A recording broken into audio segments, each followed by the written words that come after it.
नुआपड़ा जिला खोड़ियाल रेंज भालू डुंगुरी गाँवर एक जलाशय निकटरू जीवंत वज्रकाप्ता उद्धार होईछि।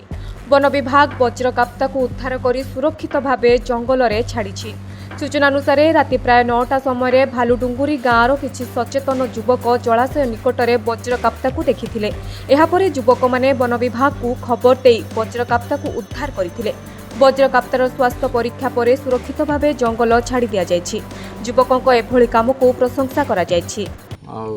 गतकाली आमर रात्रि 9:30 समय भालुडुंगुरी ग्रामर किछि व्यक्ति खबर देथिले गोटे वज्रकाप्ता थिबार आम तापर मिसिकी फरेस्ट डिपार्टमेंट और गाँव लोक तांको उद्धार करथिलु।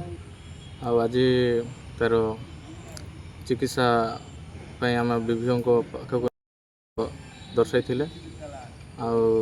आमे ताकू निकटस्थ जंगल रे छाड़ी देचु।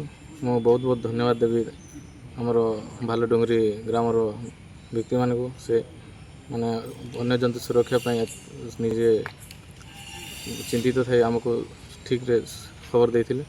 बहुत बहुत धन्यवाद देवी।